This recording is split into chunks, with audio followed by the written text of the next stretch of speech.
Welcome, everybody. Saturday, June 4th. John Irvos is here, Washington, D.C. Hello. Introduce yourselves while I get things started on TikTok here. Hello, TikTok. Let's see who joins us. I'm going to guess Manda Bear, but you never know. She surprises us sometimes by not being the first person. Who's first on TikTok? Here we go. Oh, Borderline, you're first today. Usually it's Manda Bear. I'm impressed. You've beaten the queen. Oh, hey, everybody. Robert over on Facebook. Hello. Everybody. And Robert twice on Facebook. Hey, guys. You hear about my new map. You can hear about my new map. Actually, let me flip the screen on TikTok so my new map will work. Hang on here. Oops, it's not that. Hang on. Flip camera. There we go. Oop, wrong flip of the camera on TikTok. Hang on, guys. Here we go. Mirror video. There we go. Oops, there we go. All right. Now on TikTok, that'll be right.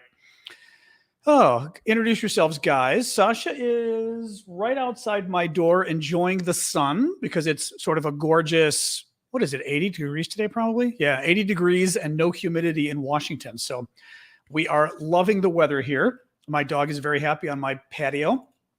As always, we'll take maybe 2 minutes just to let folks filter in on TikTok because it takes a minute. Oh, Johnny from Northern Ireland. Hello there. Hope folks are well today. At least it's gorgeous. Thank you, Amanda, for the hat and the stash. Yeah, we'll wait another couple minutes just for folks to filter in. It usually takes that long for the TikTok notifications to go out. But please introduce yourselves and where you're all from, if you would. Oh, is Sasha back at the door? Sasha's back at the door. All right. All right, come back in. Come on. All right. We're going to be doing this back and forth all show, so just be prepared. A little dog catering. Hello, New Zealand, Mina. Nice to see you. Mount McKinley, now called Denali. Yep. Lovely. Oh, so what's going on today, folks? There's surprisingly news, which I'm always surprised this morning. I woke you up. Well, that's good, I guess. Oh, but yes, we've got pretty good news today. All around, I'd say. I mean, bad news for the Russians, but that's still good news for the Ukrainians, so that's good. But as I said, we'll go another minute or so just to let the TikTokers filter in, and then we'll start. Maybe another 60 seconds or so. Woo, and my allergies today. I can tell the weather's back to normal because my allergies are going, and I'm like, verklempt. Bon après-midi, Audrey-Anne. What else is going on? Bad news for Russia, good news for the good guys. Exactly. But I know donuts and coffee. Yesterday was National Donut Day. Thank you for the hat. It was yesterday or the day before. I think it was yesterday. I, of course, being the good boss that I am when I was working at the UN, the boss that the job that shall not be named. But when I was working at the UN, I brought donuts in for my staff because it was National Donut Day, which I think is maybe June 3rd or so. And of course, my UN staff being who they are, not a single person had a donut. Not a single person of 13 people working for me. God love those people. UNDP Com says hi. Oh. I hope UNDP Comms has gotten better since I left. But yes, bought donuts for the office. Not a single person on my staff would have a single donut because that's who they were. So I did an email to the rest of the floor of like 100 people, told them the history of donuts, and of course they would swarm. So I would always buy stuff for my staff. Yeah, did she? Did she? Did she? Or you're just saying that to make me feel good, bee's knees. But yeah, no, I would always do stuff for my staff. They would never have any of it. And I would literally notify the whole floor. And then the rest of the floor would come running for the food. All right, bee's knees, you got to contact me afterwards because I've got to hear about that.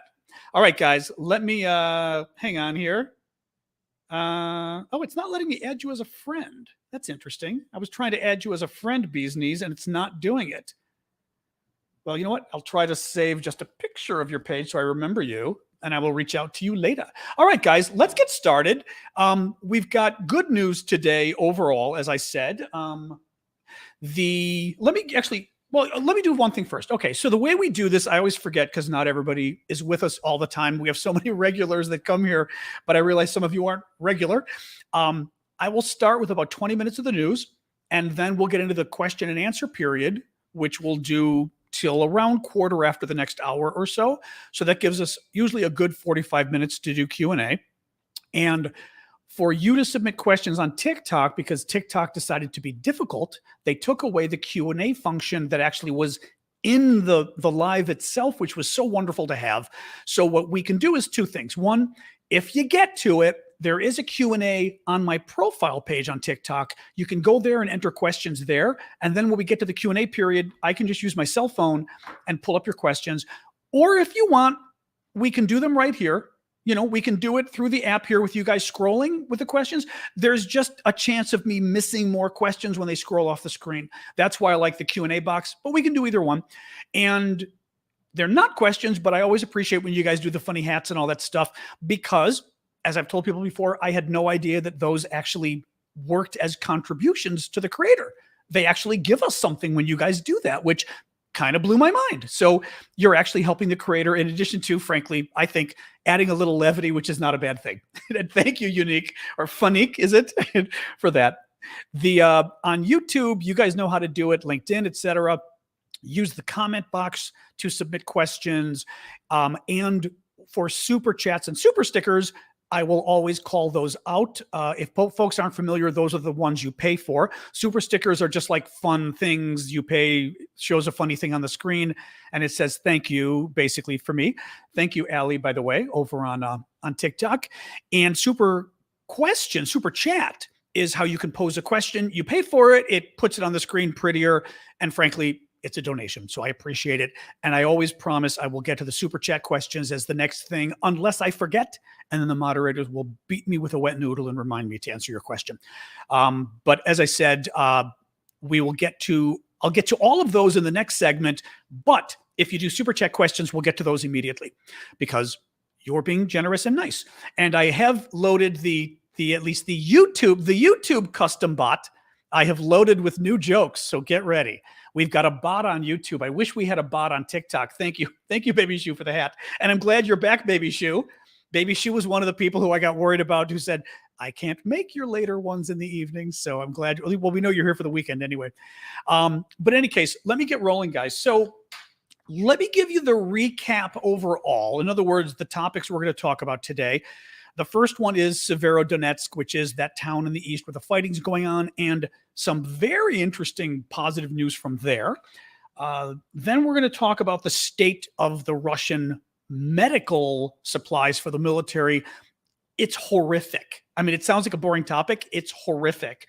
Russian electronic warfare, they're actually doing some pretty good job with jamming, which is unfortunate. Then we're going to talk about the surrender monkeys, or as I believe they were called, the cheese-eating surrender monkeys.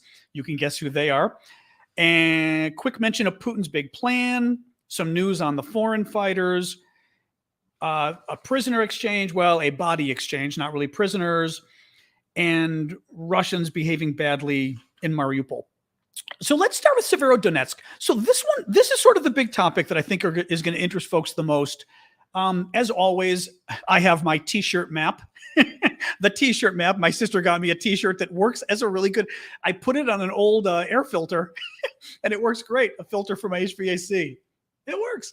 So Sievierodonetsk, town in far eastern Ukraine, right? I always tell people all of this is Russia, the blue here, so to give you a sense of obviously how close Ukraine is to Russia. Sievierodonetsk is this town that major fighting is going on right now. And what's been happening is there's been a lot of fighting over the last week or more in that town. The Russians have made it their mission to take that town. They need it so that they can claim that they've occupied or liberated, from their perspective, 100% of Luhansk, which is the oblast, county, region, province, whatever you want to call it, in eastern Ukraine. Now, they're trying to liberate two of the regions in eastern Ukraine. One is, I always hate pronouncing these names. One is Luhansk and one is Donetsk. it always confuses me what's what, especially because the whole region of the two of them is called Donbass. So it's like always a mix. Anyway, they're trying to get both of the regions. One region, Donetsk, they've got about 50% or less. The other region, they've got like 95%, okay, which is interesting. That one is the one where they're trying to get this last town, Sievierodonetsk, which I showed you, because once they get that town, they can brag and say, we've liberated 100% of this region, right? Because they can't brag about the rest, right? They were going to take Kyiv, they lost. They were going to take Kharkiv, the second largest city, they lost. They really need this for bragging rights. Well, we thought the Ukrainians were on the run in that town. We thought the Russians had as much as 90% of the town overrun and they were about to win. And there were concerns about the Ukrainian troops being circled by the Russians, right? Basically coming at them, you're fighting the Russia, here are the Russians, you're coming at them here, and now they start surrounding you. And if you get surrounded in a pocket 100%, you don't have to be a military expert to know that's bad. You'll get wiped out. As many as 10,000 Ukrainian troops I'd read, which is really bad. Well, on the way to the carnage, a couple days ago, there's sort of an unconfirmed report, and it was, I don't even know where I saw it. I saw it somewhere in Ukrainian translated, and I mentioned to you guys because I saw it a couple times and thought, I'm going to fill you in, even though I'm, and I told you straight away. Oh, привіт, друже. We're getting a hello, friends in Ukrainian on TikTok. But I wanted to tell you because my gut was telling me something was going on here, but I did warn you guys it might not be true. Well, yesterday or this morning, a slew of more news came out suggesting that the Ukrainians launched a counteroffensive. Now, I will tell you, it's still not 100% confirmed, but a lot of people are talking about it, including this top Russian former military commander who was instrumental, Igor Girkin, who was instrumental in capturing Crimea and stealing it from the Ukrainians. And he's a former member of the FSB, remember, which is sort of like the follow-on to the KGB. Thank you, Wanda, for that. So this guy's a Russian. He's credible. Oh, hang on. There we go. Shut my door all the way. He's a Russian. I wouldn't say he's credible. Thank you, Wanda, and Fleabaggy for that. But he's credible when he speaks against Russia's interests. And what I mean by that is when this guy is criticizing Russia, it's interesting because he's still a full-blooded Russia war-supporting Russian. So when he's criticizing the Russian war effort, it suggests that it's probably real. Well, this guy even confirmed and said, I'll read you his quote, information about enemy Ukrainian counterattack in Sievierodonetsk is confirmed. The enemy is advancing, meaning the Ukrainians. Our units, the Russians, are retreating. The specific information about the advance varies, so I'll keep it for later. We don't know too many of the details. We do know, I literally saw something before coming on with you guys, that they're fighting street by street. I mean, quite literally, there's a map of like downtown Sievierodonetsk. It's a town of only 100,000 people, or I consider that relatively small, 100,000 people. And they're literally showing two main streets. It's literally like this one and this one that they're fighting on and fighting over. So it is street to street in that town. What they're saying, now again, if this is true, the fact that Girkin says it's true makes it very interesting, because why would a Russian be admitting that they're having a hard time? That goes against their own interests. If this is true, what they think the Ukrainians might have done is basically sucker punched the Russians. That, remember how the last couple of days, I almost didn't want to tell you guys, like the last couple of days, even Zelensky said, oh, we've lost 20% of our territory to Russia. And they were talking about the percentage of this town that they lost. And, they've lost 90% of the whole region to Russia. And even I was kind of reading this going, God, this is depressing. Well, what's interesting is that it is possible that news came out because it was exactly rope-a-dope. Rope-a-dope, someone calling it, which is true. Thank you, Fleabaggy, which was, I believe, rope-a-dope from boxing, American boxing. Muhammad Ali made this famous, and again, I'm not the boxing guy, but I know rope-a-dope was basically, he'd kind of sit like this back and let the guy just pummel him, but he'd protect himself, and the other guy would get so tired that then he'd break away and go bam. it looks like the Ukrainians were kind of pretending they were in trouble and kind of laying back. Well, they sent a whole slew of reserves in. The Ukrainians also reportedly sent a large number of their foreign fighters, their foreign legion in, and hit the Russians hard, effectively. And as I said, it's possible. Thank you, Weebade. I'm never going to pronounce your names correctly. Weebadeb. But it looks like it is possible Ukraine now has 50% of the town. Now, one interesting point that some of the observers were making was, don't assume that Ukraine is going to get the whole town back. It is quite possible, thank you, Tom, for the goggles, quite possible that what happens next is, sorry, people keep throwing Melody, that I'm getting like cute things I haven't seen before on the TikTok screen, and it catches my attention.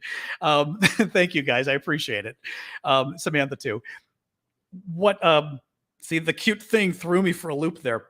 Oh, yeah, don't assume that necessarily the Ukrainians are going to hold the town. It is possible they're going to lose it entirely. It's possible they're going to lose Luhansk entirely, that region that the Russians want for bragging rights. But what the Ukrainians are doing, mosquito, what the hell was that? I'm getting attacked by a mosquito now. God, this is cinema verite, guys. You're seeing it live. Jesus Christ. Thank you, Daniel. What the Ukrainians are doing is they are forcing the Russians, not even forcing, the Russians were dumb enough to throw everything they had here, okay? The Ukrainians then convinced the Russians, oh boy, we're in trouble. If you throw everything at us, we're really going to be in trouble. The Russians threw everything, and the Russians have now so spent their forces, they've sent so many men, they've sent so much equipment that they don't have. And now the Russians will have nothing left to do any offensive. Russian Air Force mosquito, that's exactly it. The Russians will have nothing left to do offensive operations in the future. And now this was something I was telling you about anyway, was the thought was that this big push for this town might be the last big push the Russians can do for a while. Because again, their troops are exhausted. A lot of them have been killed and injured. Their weapons have been destroyed. And it was thought the Russians were frankly putting too much effort into this town and wearing out their troops when they should be using them elsewhere. So this is probably the Russians' big last offensive push. Of course, never say never, because things change in war. It doesn't mean Putin's on the run. I mean, somebody's saying that it could be, but this might be the last big battle leading into a much longer phase of attrition where the Russians and the Ukrainians face each other and, slowly jab at each other, and they go this town, and one town gets taken over and then it gets taken back, this kind of stuff, right? But as that happens, the Russians are getting tired out, the Russians are losing equipment, and the Ukrainians, though they're getting tired, are getting more and more and better equipment. So this is a final point I'll make on this.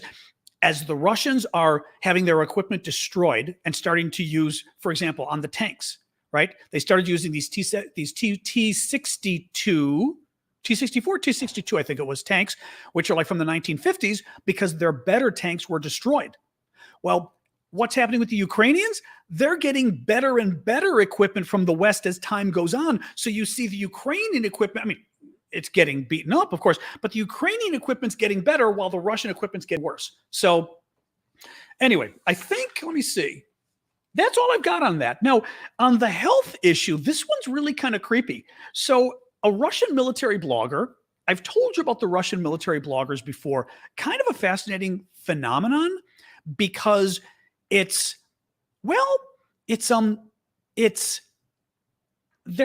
actual bloggers. The Russians have let people, Telegram mostly, I believe, which is a social media app, the Russians, I think it's Russian owned, but Russian favored as well. And you can put videos, you can write text, and the Russians embedded bloggers, alleged private citizens, who knows, they could be paid by the modern KGB, right? But nonetheless, they embedded these people with their troops to blog about what they're seeing because the Russians thought it was going to be easy, right? It would be, they were going to kill all the Ukrainians in 3 days. I think Telegram's Russian owned. Am I not wrong? It's owned by a Russian company. Pretty sure. All right, correct me if I'm wrong here, but I thought Telegram is Russian. All right, if I'm wrong, I'm wrong. Just Google it and let people know if I've spoken out of turn. But I thought it's Telegram. Yeah, pretty sure.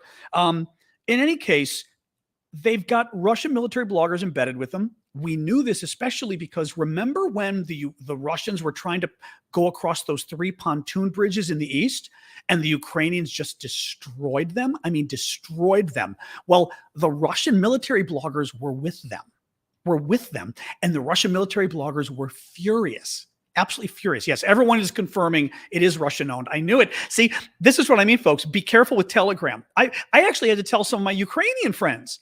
I told some of the Ukrainians who love Telegram, and I'm like, do not, I mean, use it if you have to, but do not use Telegram to communicate with your friends about what's going on. You know? Yeah, Pavel Durov is a complete asshole too. That's a whole other question. I would not trust him. He's in the West now, and I think he became French or something. Totally not to be trusted. In any case, we may need some mods over on TikTok, people are saying. Just suggesting to any of the YouTube folks if you can check it out.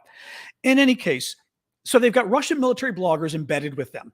And a Russian military blogger under the pseudonym, I'll say this in case any of you follow these things, so at least you know what to look for, Boytsovye Kotmurz, says that Russian medics, listen to this, Russian medics are conducting an unnecessary number of limb amputations. Is it limb or limb? It's funny. I'm reading this and I'm forgetting how to pronounce it. Pretty sure it's limb. Limb amputations due to the lack of medical equipment provided by the Russian Ministry of Defense. Oh, Signal is way better. Yeah, always use Signal for your private communications. So the Russians are doing unnecessary limb amputations. I'm like a Russian spy here. I can't pronounce my English.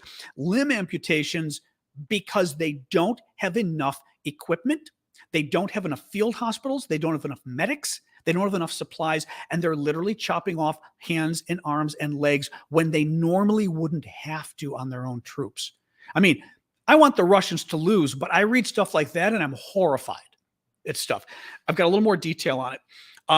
He criticized the Russian Ministry of Defense for failing to prepare medical equipment and field hospitals for wounded servicemen. Now, mind you, remember, we talked about this at the beginning of the war. The Russians thought they were going to win in 3 days. So that would be one reason they wouldn't have added more to it, right? But the other thing is, I'm not sure they care about their men. I'm not sure in the Russian army whether, getting injured and dying is something you worry about, So one more thing, he noted that, listen to this is the final point on the healthcare stuff.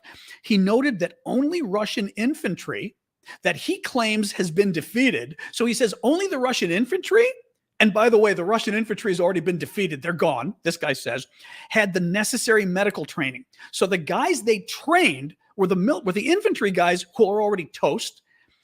Newly recruited reservists are incapable of providing first aid. So the new guys they've got coming in, boom, boom.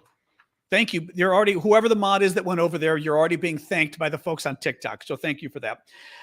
Electronic warfare. Ukrainian forces report that Russian electronic warfare units are increasingly threatening Ukrainian air reconnaissance in eastern Ukraine. Ukrainian military officials report that Russian forces are increasingly jamming all possible signals and hindering Ukrainian drone operations. In other words, they're jamming the signals the drones use, at the very least used for their GPS. They're getting that. And my guess is they may be jamming the actual signal they're using just to operate the drones, because obviously you're telling the drone where to go, you're telling it to come back, etc. The Ukrainians, I read somewhere else, have had some success. Thank you, Cindy, and others there, have had some success destroying a few of the Russian electronic warfare equipment, but it clearly is a bigger concern now than it was originally. So let's see what happens with that in the long term, because obviously it's a concern if the Russians are able to beat the drones especially. All right, let's talk about the French. Now, I will start this, as always, by saying my hair is not a haircut. It's just, it looks different every day. It was a haircut of several weeks ago, but every day my hair does something different when I wash it. So this is it today. The French are being difficult again. I shouldn't say the French. I should say Macron. I like the French. Macron, on the other hand, their president drives me a little crazy. So Macron is saying again, he said in an interview with regional newspapers in France, listen to this. Oh, and I always forget to remind folks, I've got TikTok on my iPad and I've got LinkedIn, YouTube, Facebook, Twitter on my laptop, which is why you'll see me constantly go back and forth. It's not like I'm a crazy person. I mean, I am a crazy person, but nonetheless. So listen to what Macron said in this interview. We must not humiliate Russia so that the day when the fighting stops, we can build an exit ramp through diplomatic means. I am convinced that it is France's role to be a mediating power. Now, here's a few things. First of all, how is France a member of the NATO coalition to support Ukraine and defeat Russia if France is also going to be the moderating power, like the objective, impartial middleman in the negotiations? How does that work exactly? I mean, that's not possible. That's like saying the U.S. would be the middleman, unless, of course, France isn't a legitimate part of the of the NATO coalition. It's weird to start with. Second of all, this whole BS about humiliation has been driving me crazy, and I've been arguing with some friends on Twitter about it today. And they made a good point. I talked about World War II and how we didn't exactly worry about humiliating the Germans, the Japanese, the Italians. My friend pointed out, yeah, but afterwards, we occupied those countries and we basically helped pacify them and turn them into democracies. We aren't going to occupy Russia and turn it into a democracy. And I was like, okay, fair enough, right? So that those countries didn't become more extreme, right? Dima is weighing in on YouTube from Ukraine. Hi, Dima, and he's not happy with Macron. Give Dima some sunflowers, folks. We remember we always throw our sunflowers at our Ukrainian friends, so give a little sunflower love there. And look, I like France. I'm not doing this as France bashing, but we go after Germany when Germany's bad. In this case, France is being bad. They deserve to be called out. My bigger problem is and I was like, okay, fair enough. After World War II, we did occupy those countries. We did help stop them from becoming more radicalized, and Russia could become more radicalized if we beat them here. The problem I've got is I grew up, in the Soviet years. That was my formative experience. And what I don't understand is I don't ever recall having a conversation about helping the Soviets save face. I don't ever recall a conversation saying, we're going to give Stinger missiles to the Mujahideen in Afghanistan, and we hope they kill as many Soviet pilots as possible. But gosh, I hope the Soviets aren't humiliated by the experience, right? I mean, I don't get it. And I had somebody on Twitter who used the old, and frankly, this was the old pacifist canard we used to get in the 1980s. The old, but you can't guarantee me that there won't be nuclear war, so you're risking everything, all life on the planet by not forcing Ukraine to agree to give up land or whatever. And that's the kind of BS we had to deal with in the 1980s. And frankly, it was very effective. And it's a reason why the Russians are so good at what they are with the public relations. It's hard to argue with someone when they say, well, there's a small chance of nuclear war, but because it's nuclear war and it's the end of life on the planet, is it a small chance still really scary? And you're like, yeah, but right. I mean, yeah, right.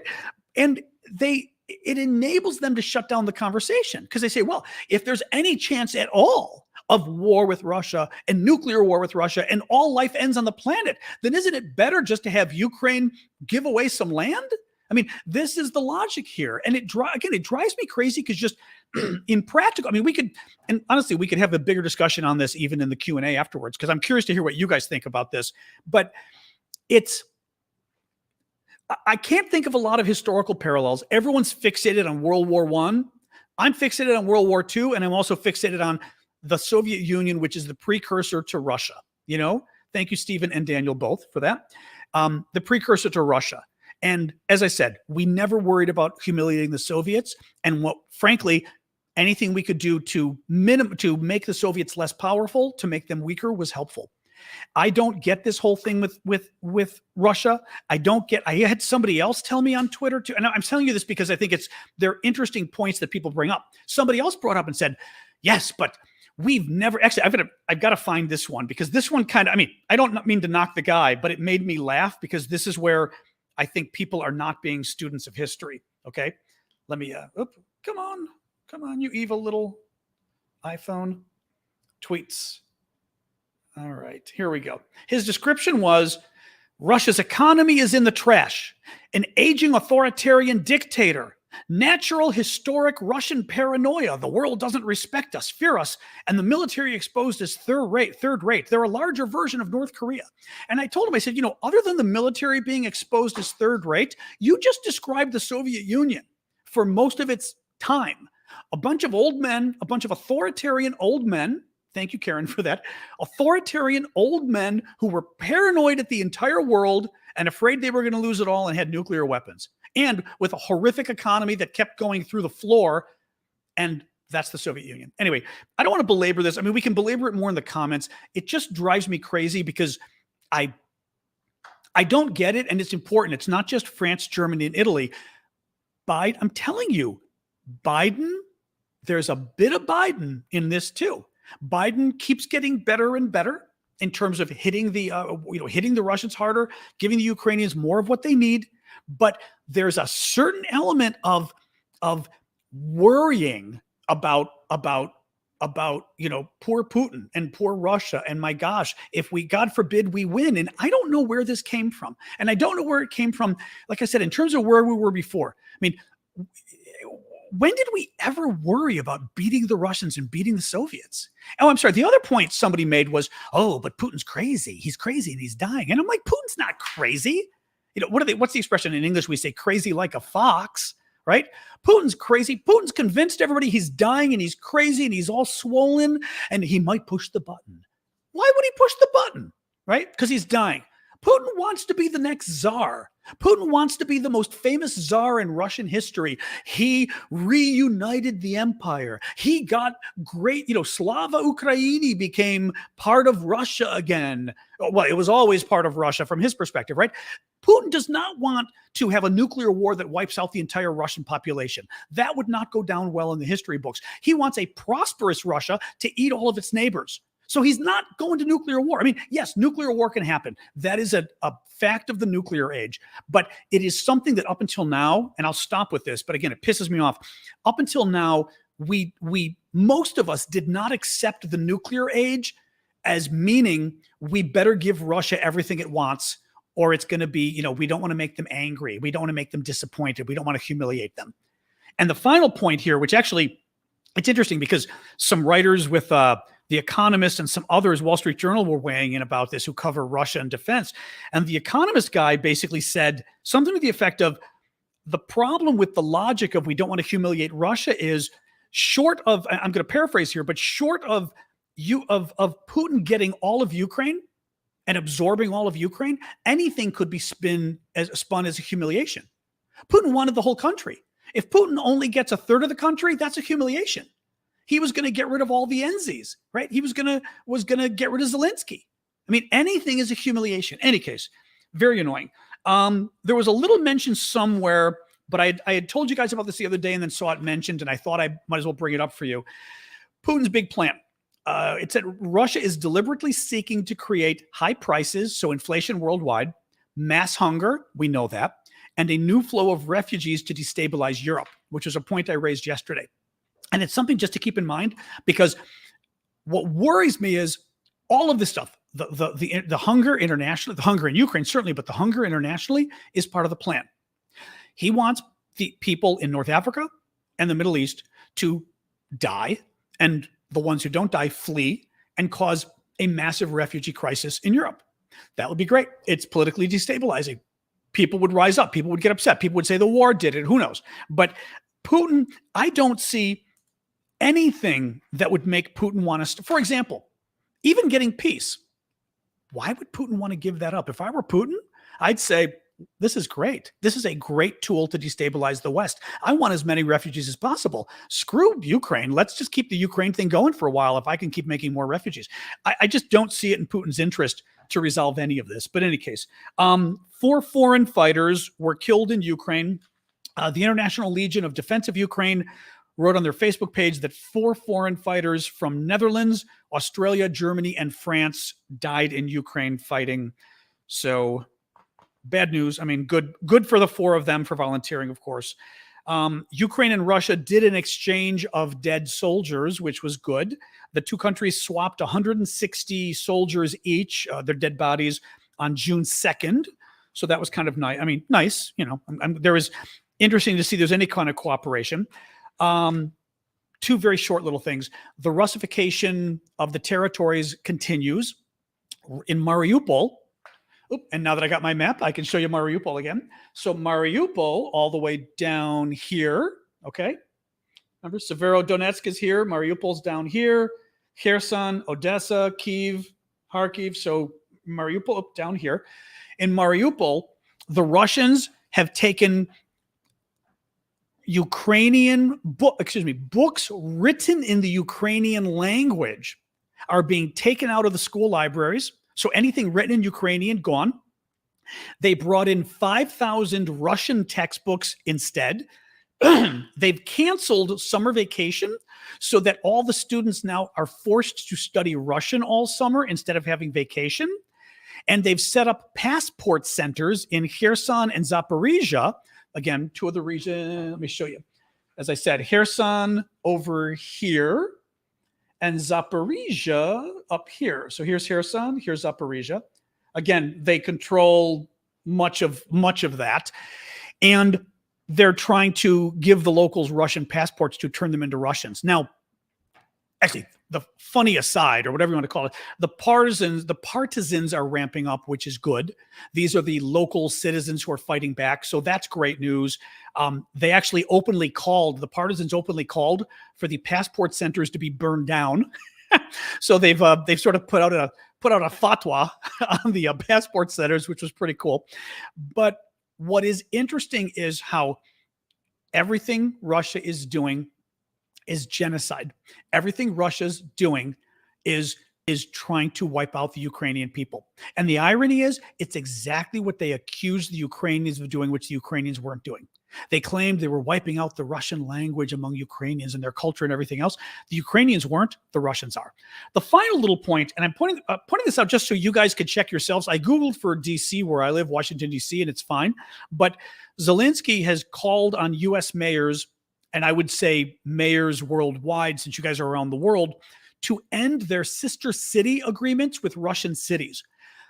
Google and find out in the city you live whether anybody has a sister city. I look for DC. We don't have anything with Russia, but check where you are in your city. Google it and just do sister city of your town you're in or the nearest big town and see, because if it is, you should contact your local. I would go on Twitter, go on social media, Twitter especially. They seem to be, effective, and kind of embarrass them about it. Link to them and say, hey, why are we still sister cities with these guys when they're committing genocide?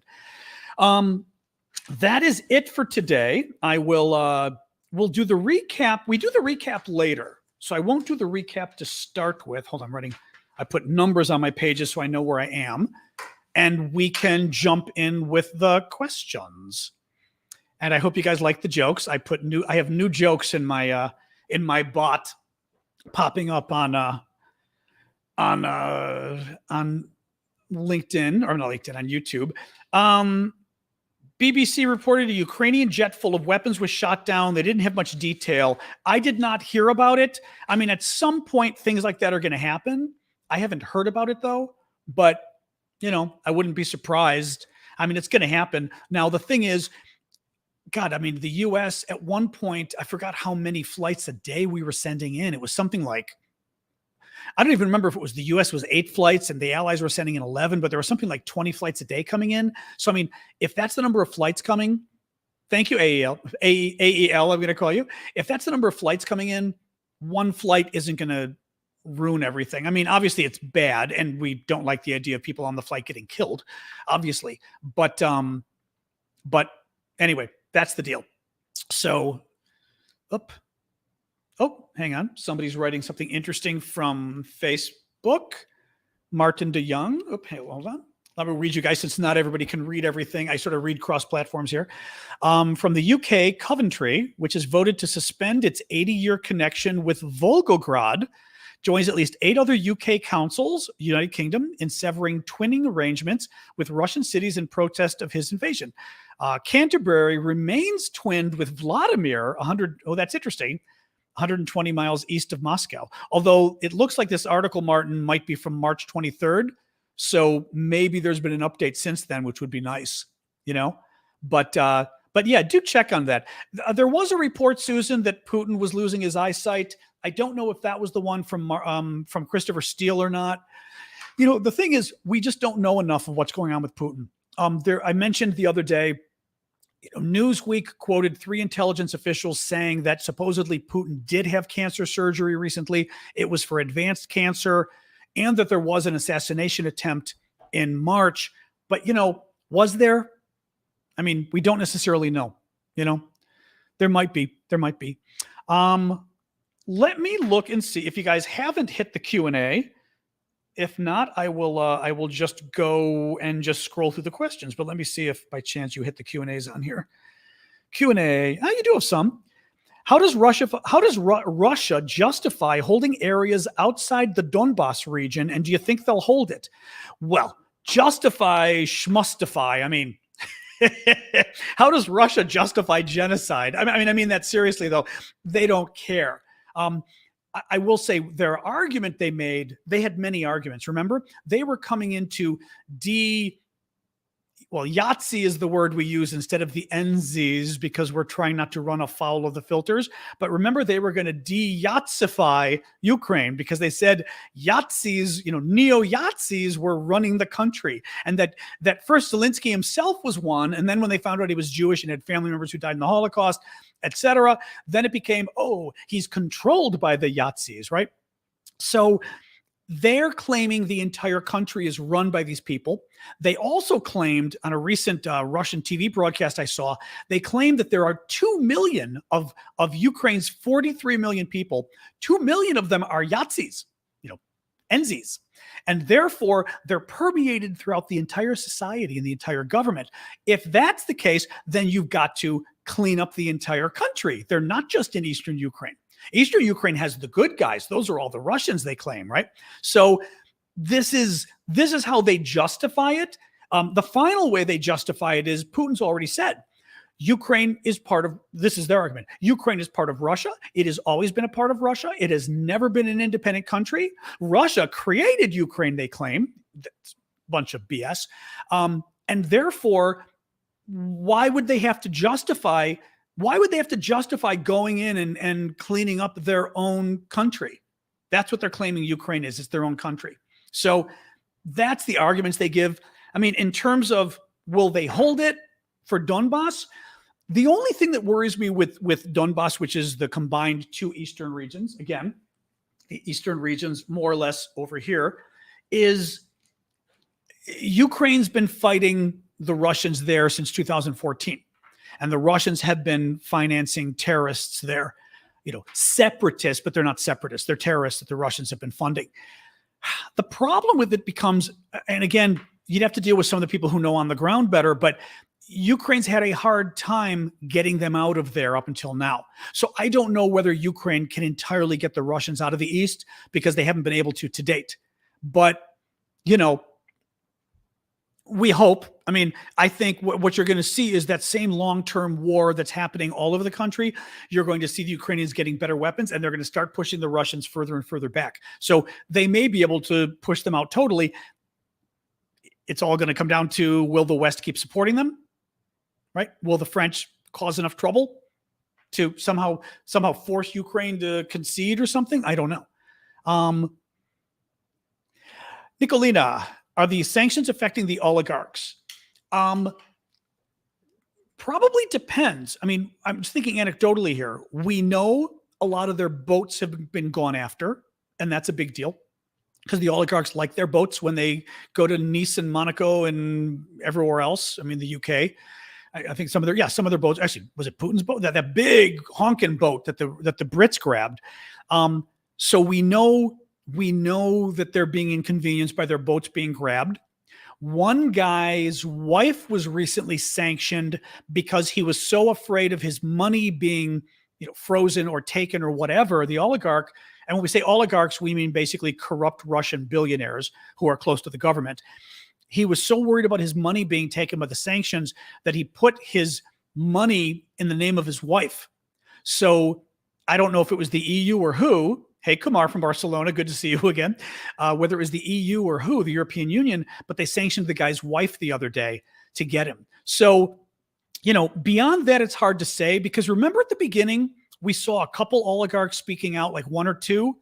And then what did we see? We saw a bunch of them killing their families and committing suicide, right? Remember, we saw that in a row.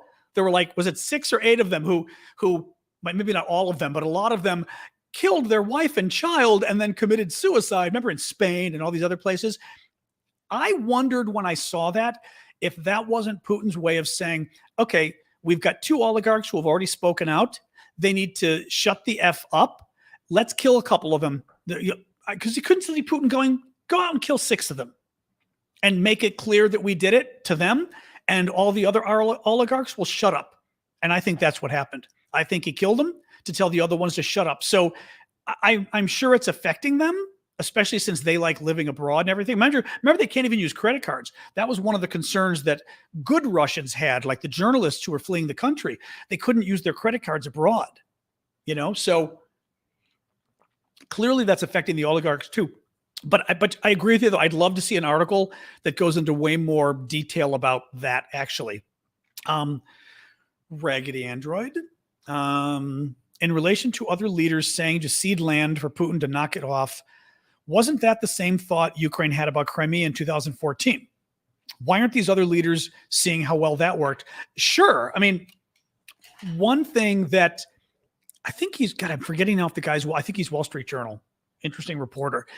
And he jumped in and said, because part of the whole plan is we give them land, and Ukraine promises not to be nuclear. This is my favorite. Ukraine promises not to be nuclear. They promise to basically stay, impartial, not picking sides. And and then there will be security guarantees, again, from the West and everybody. This is the new plan. There will be security guarantees that if Russia invades, it's war. Well, that was the plan already. That's the plan from the Budapest Memorandum that we had for Ukraine to get rid of its nuclear weapons in 1994.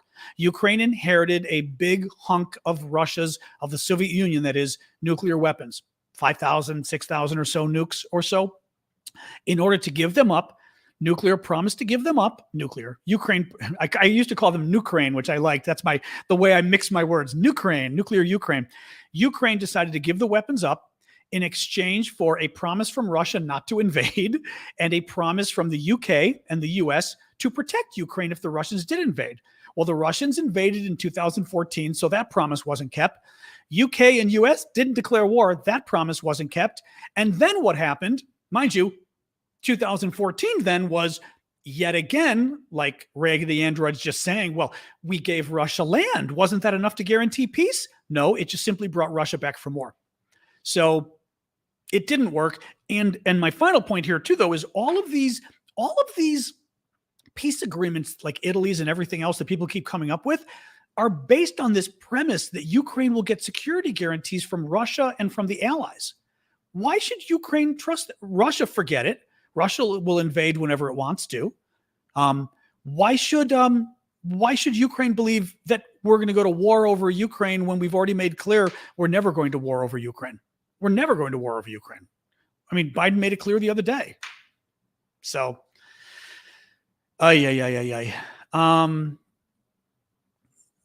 just seeing here. What else? I'm like looking at the conversation on here. All right. As long as I didn't miss anything else here, I'm going to go to another. Oh, wait. Yep. I will go to another. I'm just trying to see like what questions you got. Oh. Well, why in order to Budapest guarantee didn't do anything? Well, I mean, Dima, the thing is, Dima's asking, I think, the thing is, I think Dima's asking, okay, if you had the Budapest Memorandum and you had these guarantees to protect Ukraine's sovereignty, why weren't they effective? I mean, two problems. One, Russia ignores them and Russia invades anyway, right? Right? There's that. Thank you, Colin. So Russia ignores it. Well, the next thing is you need the UK and the US to basically be willing to go to war to defend Ukraine. They didn't want to go to war with Russia. They thought it was too dangerous. So basically, I would argue they lied. They lied. We lied when we signed the agreement because we knew back in 1994 that Russia had nukes. We knew in 1994 that going to war with Russia because they were a nuclear country would be really dangerous. We knew perfectly well that we weren't going to go to war, and we insinuated that we would. We implied that we would. And the problem with agreements is you don't have to abide by them if your countries, I mean, what happened? It certainly hurts your country's international reputation if you don't abide by the agreement, but you can always break an agreement. And this is the same concern I've made about, I'm not saying it's a good idea, but this is the same concern that I've raised about Russia, about NATO, is we've got this agreement that says Article 5, if you attack a NATO country, other NATO countries will defend you. Well, other NATO countries will defend you if they choose to defend you. I mean, it's a gentleman's agreement. It's written on paper. It's the law. But so what? I mean, I use Donald Trump because I think Donald Trump's a good example, but also Orban in Hungary and possibly even Erdogan in Turkey. If war were to break out with Russia over Ukraine, for example, do you think Donald Trump would say, well, you attacked Poland, America's going to war? Donald Trump wouldn't go to war over Poland. He'd probably make a Polish joke. But I mean, seriously, though, he felt that Europe should defend itself. And he's got an isolationist wing of his party that agrees with him, you know? And all you would need is a president like Trump or Orban or, again, Erdogan to say, I don't care what the agreement says. I'm not doing it. What are you going to do? Sue them? Right? So that's how I think it also happened with the earlier agreement was it was an agreement. We broke it. And by the way, when we broke it in 2014, nobody held us responsible for it. How would you hold us responsible? So, I think the U.S. lied.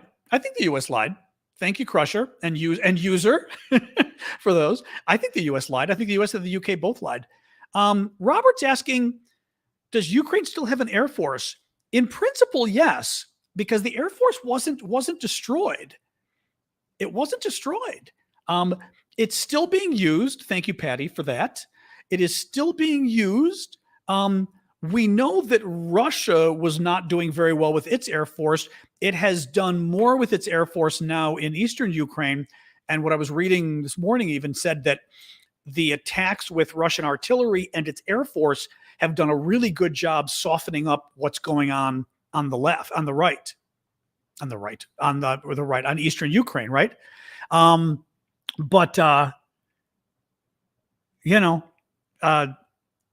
They still do have the air force. Yeah. I think the problem to some degree is neither side had air superiority. So they've been careful in terms of the air force they use, but Russia and Ukraine, Ukraine still got it. Yeah. They haven't been wiped out. They're just being careful, I think. Well done, mods. Yeah. I always love when somebody was concerned that I was new to politics and I should stay out of politics. I've been working in politics for 33 years as an adult. Full-time for 33 years. I may not be perfect, but I don't think I'm new to politics. I wish I was new to politics because I'd be 25 again. Thank you, Suspense, for the hat and mustache. What else we got question-wise? Let me look back on here for another question on here. Is the West doing enough to help Ukraine? Could we do more? You know, we're getting better. I mean, we're getting better. What worries me is I still feel like we're doing this incremental thing, and we are much better than we were at the beginning in terms of we're providing much better equipment and this kind of stuff. But I wish we did it at the beginning. I mean, it only took 5 days for us to realize that the Russians weren't going to win this thing right away, that the Ukrainians had a chance. Once we saw that the Ukrainians had a real chance and the Russians were actually in trouble, we should have just pulled out all stops and given them what we could. Now, you can argue, and this is probably true, that maybe Biden was willing to do more at the beginning. I'm not convinced, but maybe he was. But France and Germany probably weren't, I will bet you. So that Biden may have decided to take it slowly and slowly get Europe on board with some things. And then as we move on, we're able to, my nose is itching today. As we move on, we're able to give more and more and more. So that's possible. But I think, as I've said, I think Biden himself has a little bit of that I don't want to antagonize Putin side of Biden too. And that has made Biden reticent. And Biden also, as we know, is still afraid of not afraid of nuclear war, but he's got this, World War III. Oh my God, we can't have World War III. Whatever we do, don't fight Putin. Nobody wants to fight Putin. But if you're looking at everything through a lens of what will make Putin angry, then we should just go home, because everything, my God, I mean, as I pointed out before, we've killed lots of Russian soldiers already. It's not like our weapons aren't killing Russians. We know our weapons are. What do we think? What do we think the Javelin's doing, which is the shoulder-held missile that blows up tanks? We are giving it to the Ukrainians to blow up Russian tanks and kill Russian tankers. Thank you, baby shoe. We know that's what it's for. That's an act of war right there. If you want to really get into it, and we pretend like, I don't know. So yes, I think we could have done more. I do think we could have done more. There's a tweet from the Kyiv Independent that the Russians have been pushed back, probably in Sievierodonetsk. That's what this thank you, Quadri and Samantha both. That's what this Igor Girkin, the Russian military guy, was messaging out as well. The same thing, that the Russians actually have been pushed back. Now, let's see how far they get pushed back. But honestly, I don't want to necessarily say that the Ukrainians are gonna lose Sievierodonetsk, because who knows, right? They've surprised us before with this stuff.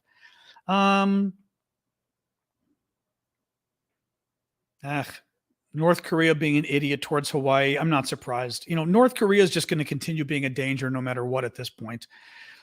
The main front of the war. All right, Sievierodonetsk, the big one. Somebody's asking what the main fronts of the war are. So thank you, user, for that. Sievierodonetsk, the big one that's going on, that's the big push. That's where Russia's put all its eggs in one basket, okay? There is still fighting going around in Kharkiv. The Russians, from what I remember, here's Kharkiv. The Russians are to the east, meaning occupying land to the east here. And they're still trying to bomb Kharkiv. Maybe even think they're still going to come back, though nobody knows how they're going to pull it off. You certainly have other fighting. You have fighting going on, all the way down here. You have fighting. Hundreds of miles of fighting. But the big fighting, Sievierodonetsk, some around Kharkiv, and you've got, I would say, in terms of the biggest fighting that we've heard of, Kherson.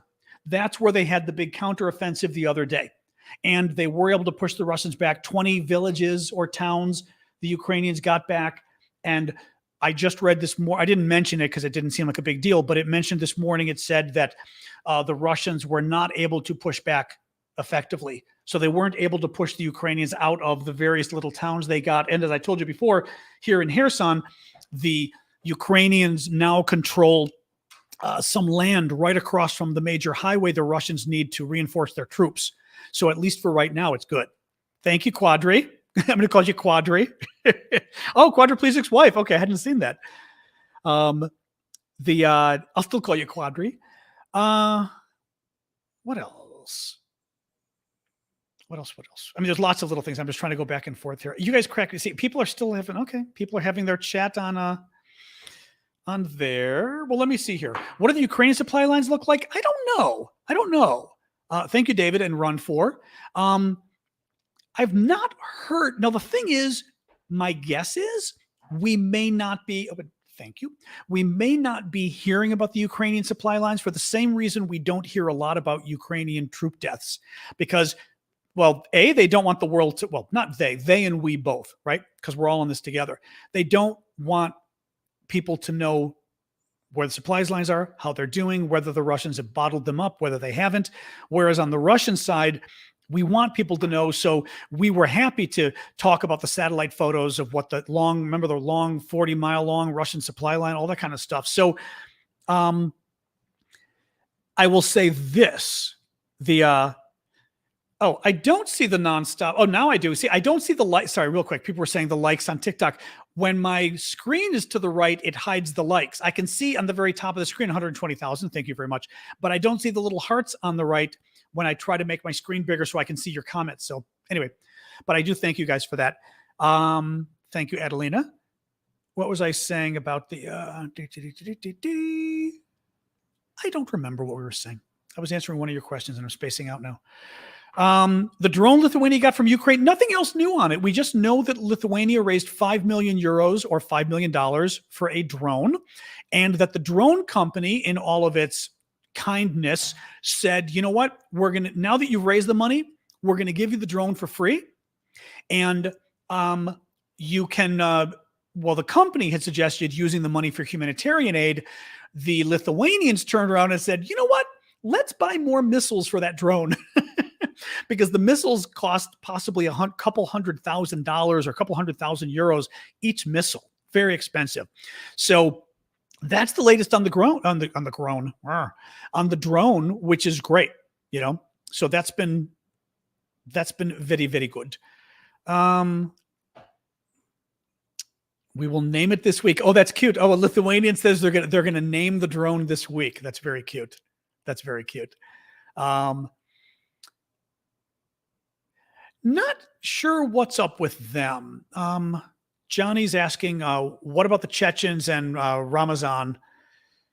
Was it Ramazan? Is that his first name? I was going to say, is it Kadyrov or however you pronounce his last name? Are they responsible for a lot of atrocities? I don't know if we're seeing much about that. I don't know. I mean, I'm sure they are, but I've not seen anything talking about it. But I mean, you know, sure, of course, we would suspect they are. See here. Yes, I know what NZs mean, but nonetheless, we also know what it means when people call themselves that too. Let me see here. Rimpak training. I don't know what Rimpak training is, so I can't tell you. How much does a Russian tank cost? Aren't some of those tanks a couple $1 million? Am I wrong about this? I think so. Help me out, military men and women. Someone's asking, how much does a Russian tank cost on TikTok? I want to say they can be several $1 million, because I remember one of the drones. Shoot, it's not the Bayraktar. What's the other drone that we love? The U.S. drone. It's the kamikaze drone, I think. The kamikaze drones only cost like new or used. Exactly. 3.7. Yeah, Syndicate's saying 3.7 million for some of them. Oh, another one, you're saying 14 million even. Okay, yeah. So the drones between 2 and 6 million. So yeah, you're talking about several $1 million for the drones, several $1 million. So when you're not for the drones, I'm sorry, for the tanks. So when you're talking, thank you, CS, for that.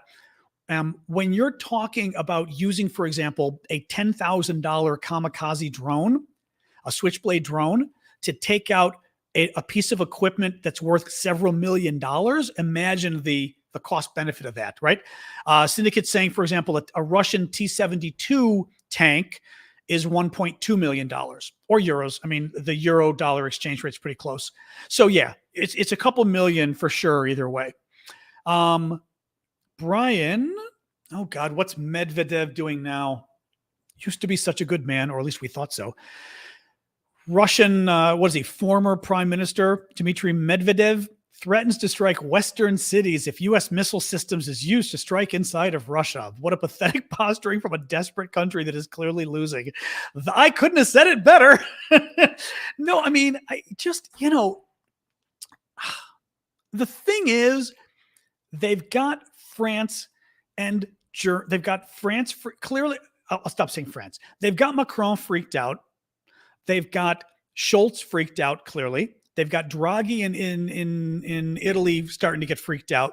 And Biden, at least in the back of his mind, they know Biden keeps talking about nuclear war, World War III, and they still know that there are at least some American policymakers that get freaked out every time Russia mentions nuclear weapons or this kind of crap. They're going to strike Western cities. just like the conversation I was having with people on Twitter today. They know it's going to freak out some people, and that's why they do it.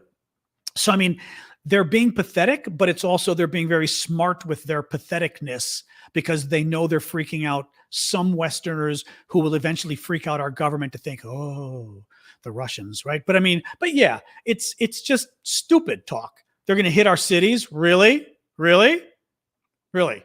And, you know, Russia, keep in mind, Russia put bounties on the heads of American troops in Afghanistan. It was Afghanistan. It wasn't Iraq, Afghanistan. They put bounties on the head of our troops. They literally said, we will pay you money for each American head you bring us, basically. And that was okay. But if the U.S. is allied with some country that hits inside Russia when Russia's hitting inside that country, honestly, it bothers me that we've even bought into this argument. I could see telling Ukraine privately that, yeah, it wouldn't be really helpful if you keep hitting inside Russia because things could escalate. But publicly, you do exactly what the Brits said. The Brits, I think it was the defense minister, who said, there's nothing wrong with Ukraine. Ukraine hitting Belgorod, the town in Russia, totally legitimate target, and using our weapons that we gave them, totally legitimate if they want to do that. And it's not like Russia went to nuclear war with Britain after they said that. We should have just told the Russians, you know what, go screw yourself. Next time, don't. If you're worried about your cities getting hit, next time don't commit genocide. And we didn't do it. You know, so and then privately, I might have told the Ukrainians, please don't use our weapons to commit, to hit the Russians, because it really does, things might get out of control. But publicly, I would tell the Russians, if you want us to say we're not going to hit inside your country with the Ukrainians, then let the grain flow. We should do to Putin what Putin's doing to us. That's what I would say. Turn around and go, oh, you don't want our new rockets we're giving Ukraine to hit Russian land? Okay, then stop the grain embargo. Okay, no problem. But we don't do that. All we did was, again, the expression is negotiating with yourself. We went public and said, oh gosh, we're not going to do that, Putin. Don't worry. Even though you're not giving us anything in return, we made Vlad promise that, Volodymyr, I should say, not Vlad, Zelensky promised that he's not going to hit you. That's a good question from Remy. Do we think thank you, user. I'm calling you user. Do we think there's a diplomatic solution to this? And thank you, KK, as well. I'm kind of curious. Let me ask you guys, do you think there's a diplomatic solution to this? And by diplomatic solution, we don't mean something crazy the French come up with or the Italians. I mean, I don't see something at this point that both sides can agree to, mostly because I think Putin's going to be the problem, not even the Ukrainians. I mean, the problem is you're asking for a diplomatic solution to a mugging. Someone jumps me on the street and wants my wallet, and they're threatening to kill me, and you're kind of saying, well, is there a diplomatic solution to that? Well, the only possible diplomatic solution is that I give the mugger something of mine, and I don't see how you do that unless you're totally losing, which frankly, by the way, Baby Shoe and Mike, thank you for that. Isn't that what happened in 2014 in essence, right? I mean, there was a diplomatic solution. The diplomatic solution was basically Ukraine giving up and letting Russia take Crimea in the hopes that they wouldn't take more. I mean, I'm not saying that to say it didn't work, because it didn't work. I'm saying it to say that diplomatic solutions only work when both sides see that they can't go on, or when one side accepts that it can't go on. But Ukraine can go on, and Russia, forget it. Russia's never gonna, But the way things are going right now, Ukraine's been doing very well. What, Super Chat's not working? Oh no! John will answer Super Chat. What do you mean? Hold on. I'm not sure what's going on, Fam. Did I miss something, or is Super Chat being evil? Sorry, 1 second here. Super Chat isn't working? No. I mean, I'll answer your question anyway. You can put it in there. I'm just reading here. So everyone's agreeing that there's no diplomatic solution.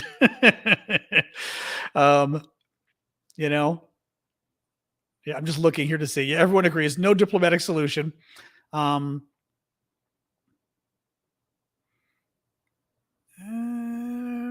Oops. Sorry, looking here.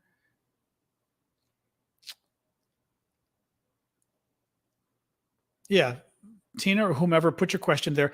Time for time for diplomacy has passed. Thank you, borderline, and we're waiting for it to come back because I don't think the time for diplomacy might have been at the beginning, and maybe when they were fighting at the beginning, and then remember with all the horrific super chat won't take payment. That's nice. Okay, well, oh well.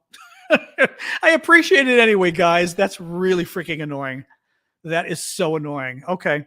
Well, I mean, obviously put your questions anyway. I don't charge for questions, but that's very annoying because I rely on the super chat to help me do this. But what do? You guys have been generous other days, so I'm not going to worry about it. But, unfortunately, the super chat just plays games we find on YouTube, that is. First question let me see what this is again. Oh, okay. That was in German. Never mind. That was German or Dutch. I'm highlighting something I can't even read. What else we got? I'm okay with the diplomatic solution. Russia withdraws to the pre-2014 borders and promises not to return. Oh, yeah, sure. I'm with you. No, actually, the thing is, that's actually a fair point. I mean, it is absolutely, and Flower Lady, thank you for the headpiece. It is absolutely a fair point to say, and frankly, we ought to be saying this. We ought to be saying, you know what? Currently, Russia's kind of losing. Oh, you want to go out there again? Of course you do, because it's nice weather. Hold on, let the dog out again. All right, go. There you go. Sasha's got to get her 10 minutes of sitting in the sun on my couch outside. We should be. It really is. I mean, this whole thing is really screwed up with Macron. By even just saying this, that Ukraine's got to give up something. We should have been saying from the beginning, we still should be saying, well, at this point, the momentum's against Russia. Russia clearly this has been a disaster for Russia. And if Russia doesn't want to get into a quagmire like Afghanistan, where they're stuck for 10 years, and frankly, maybe they'll lose 100,000 troops, right? I mean, they've already lost the Afghanistan number of troops in just 3 months. If Russia doesn't want to have that happen, Russia, at the very least, is going to have to give up every bit of land it holds in Ukraine. And frankly, as the losing party in the war, typically Russia should have to give up land of its own country as the losing party.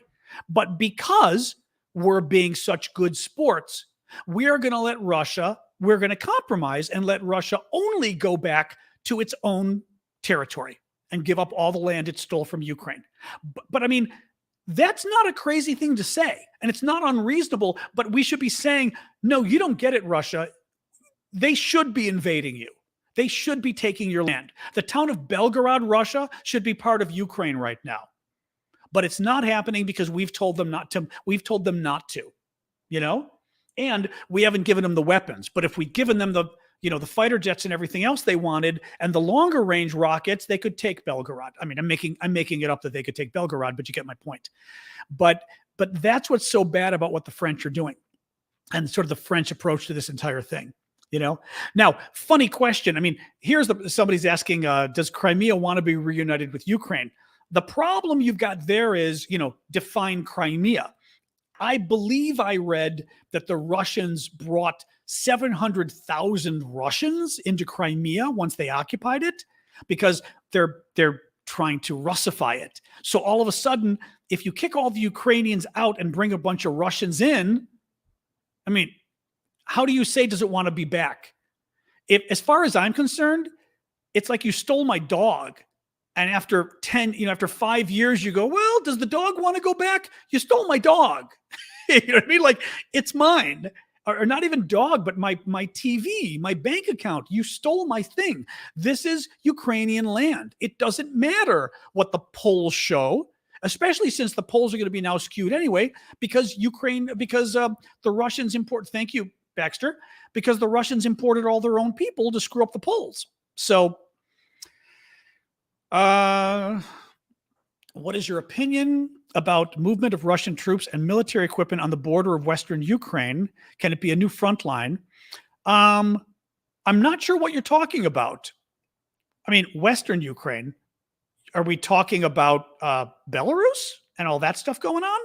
Because I know there was a lot of, there were at least Belarusian movements to the border.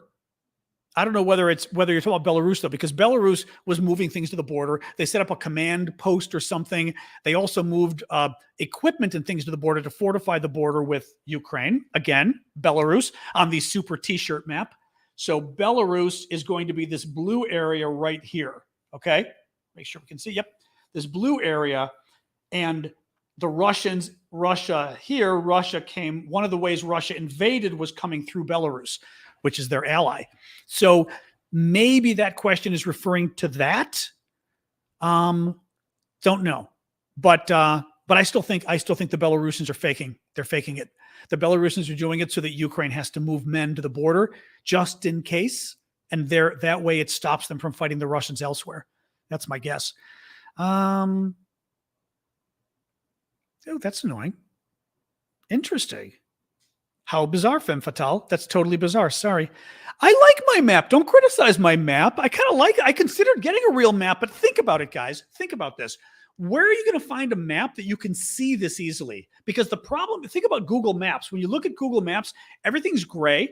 The border of the country is impossible to see. I find like I'm looking all the time at the borders and I'm like, where the hell is the border? Even worse, you try to look and I'm like, okay, Kherson, where's the actual oblast?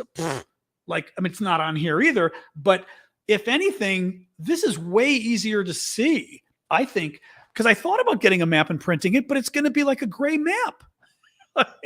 I'm liking my sister's t-shirt. So there. You missed because TikTok didn't give you a notification. Oh, sorry about that. You know, one thing I would recommend for the future is when you, I literally will set notifications for myself on when things are happening, on when lives are happening, because I don't trust the notification. Oh, dog wants to come in. I don't trust the notifications. Come on in. And the other problem is I'm not always at my phone anyway.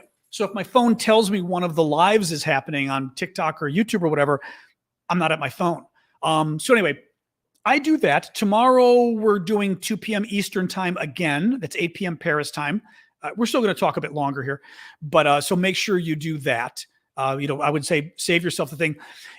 Actually, let's shift over to the hanging out period anyway at this point, because my friend Dave, oh, Audrey, a question finally came through. Oh my God. Okay, it did come through for you though. That's bizarre. Maybe because you're Canadian. YouTube likes you because you're Canadian and Canadians are nice. Will Mackey sell? Oh yeah, Senegal's president get a decent deal with Putin to get the cereals out of Ukraine.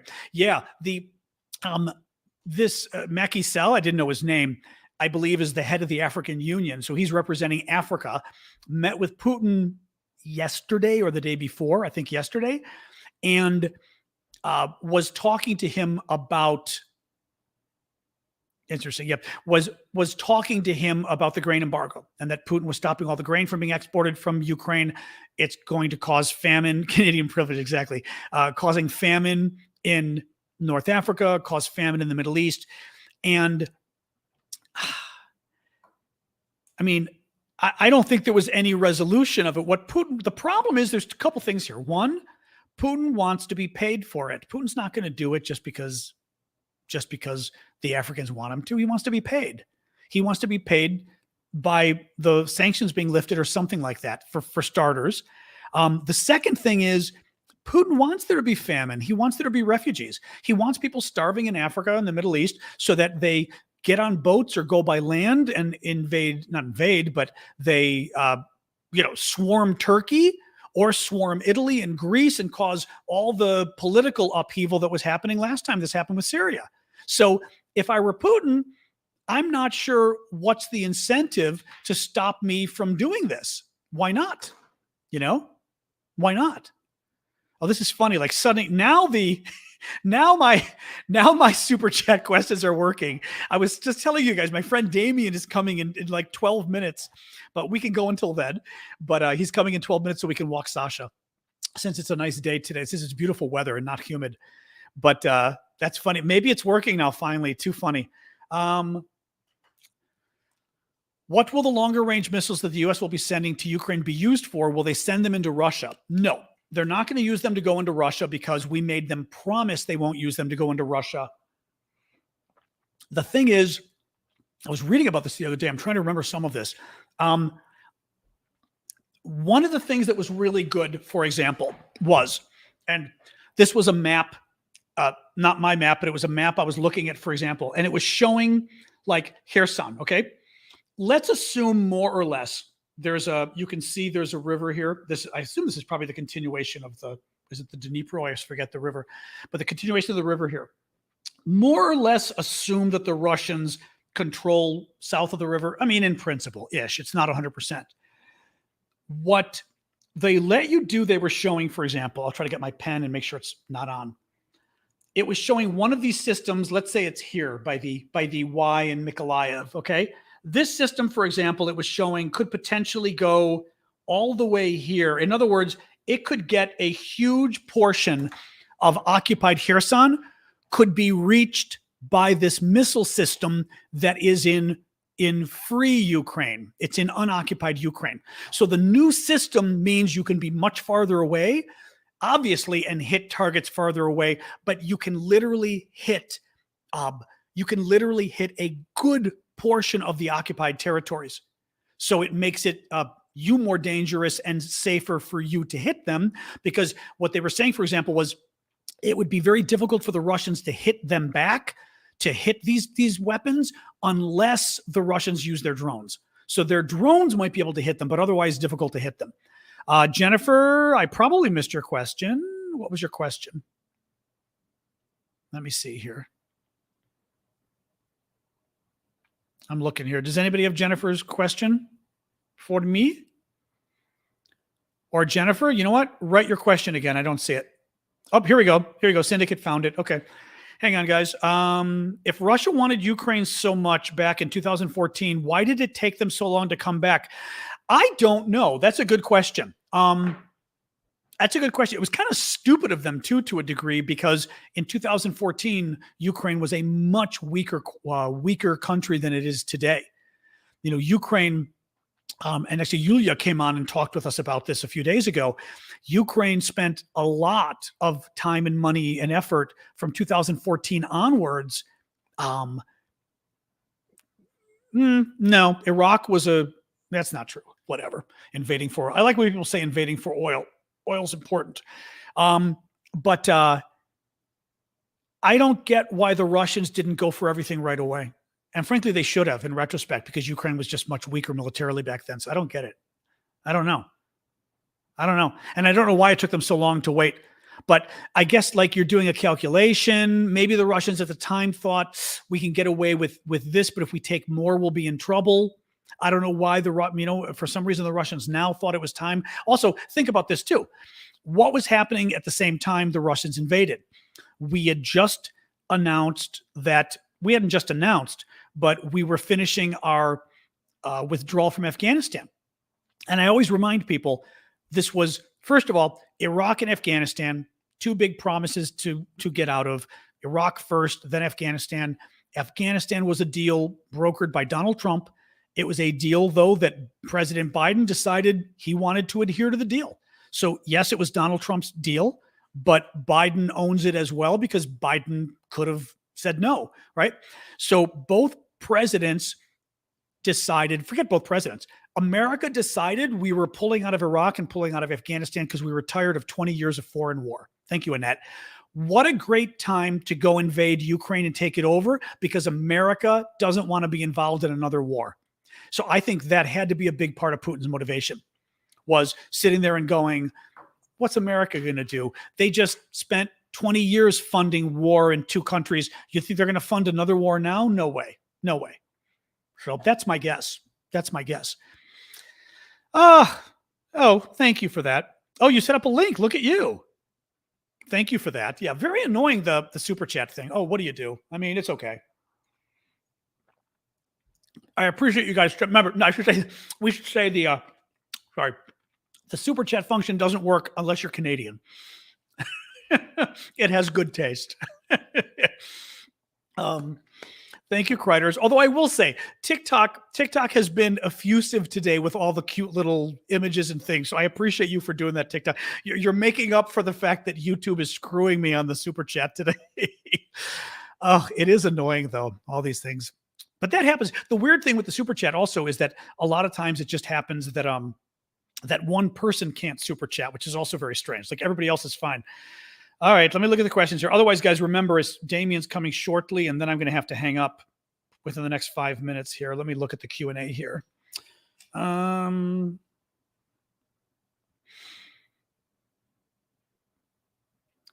not really sure what your question about the Paris Peace Conference means. Ukrainian ethnic groups who spoke Ukrainian at the time united. Should Ukraine take it back now? I don't understand your question. Sorry.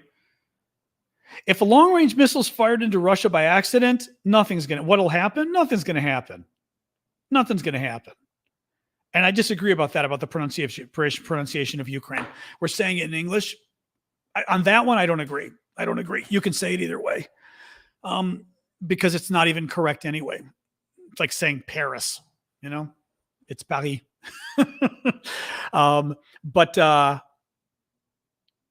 forgot what I was saying. You guys got me off on that. Oh yeah, the long-range missile. No, if the long-range missile hits Russia, the Russians are going to be upset. They're going to do what they did before. They're going to send some cruise missiles in. That's what they did when the Russians got pissed at the Ukrainians for going into Belgorod. And again, just to remind you, Belgorod. So Kharkiv, the second largest city, is right here, 1.5 million people. Kharkiv, quite literally, 10 to 20 miles from the Russian border. It's crazy. It's about 10 to 20 miles away.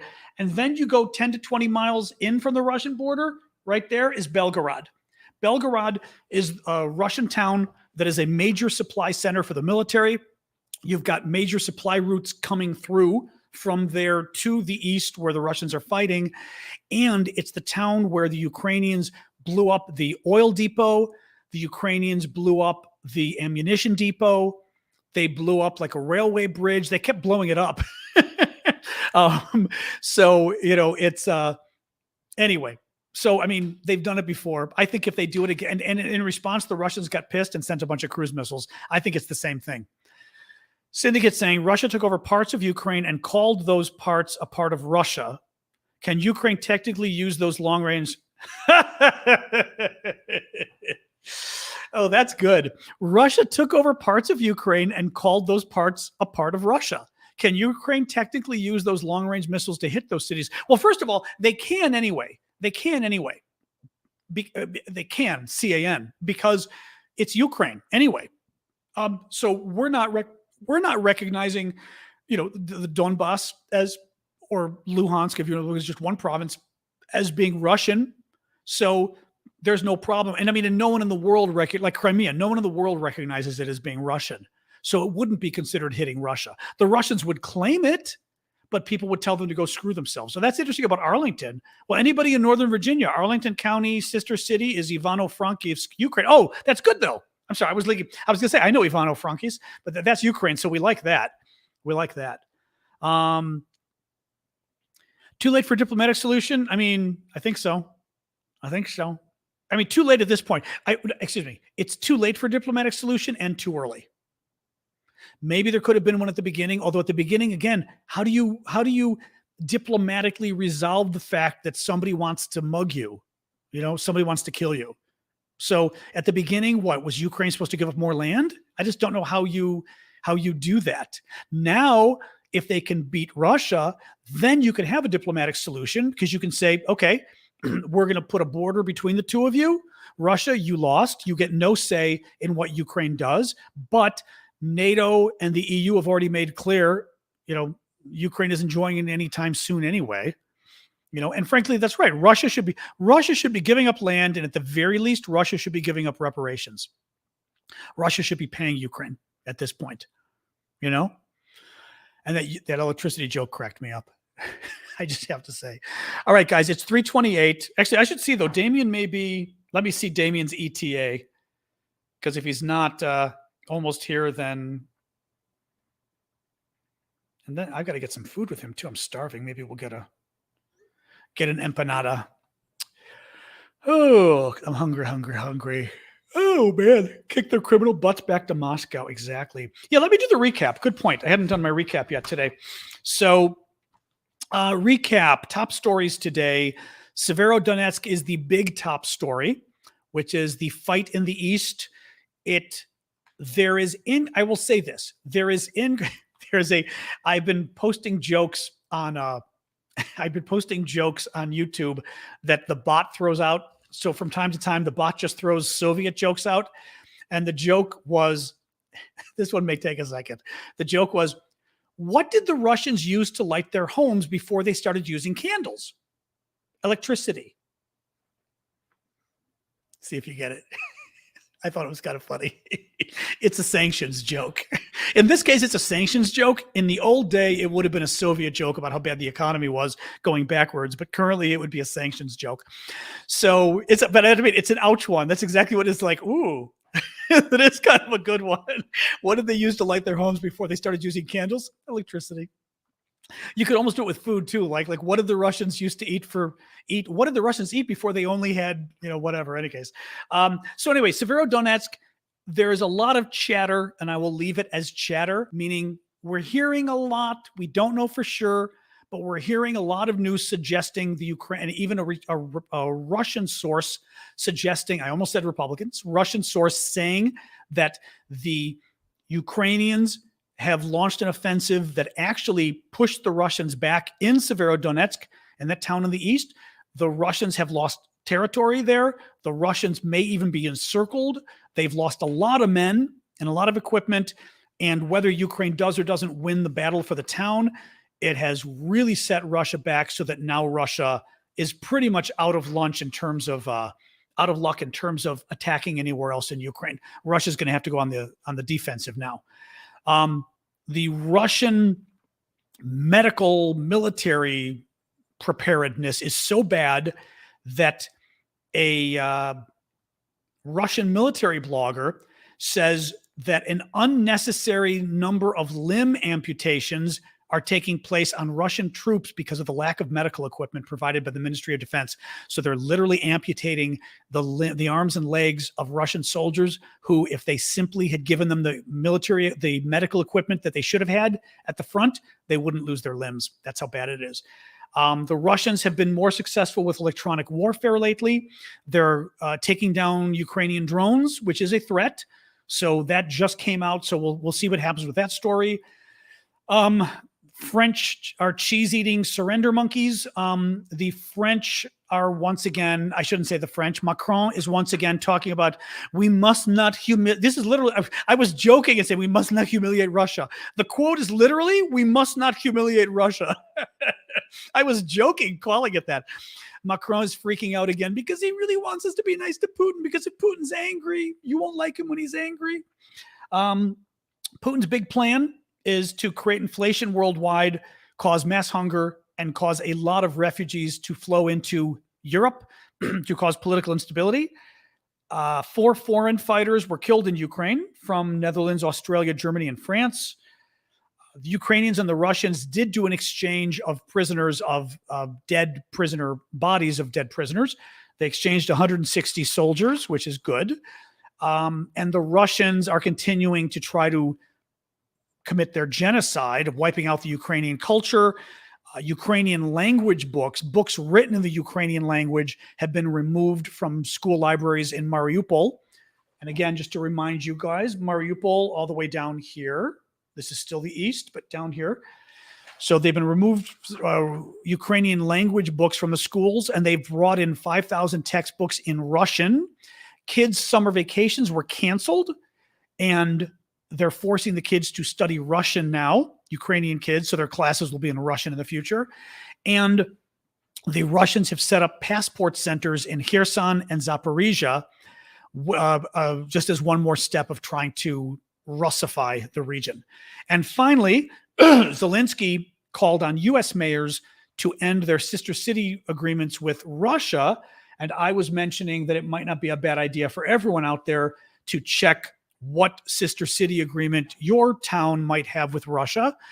And if you have one, contact the city. I mean, I would just tweet at them. I would tweet at the city. You know, for example, if you're on Twitter, and just tell them, stop it.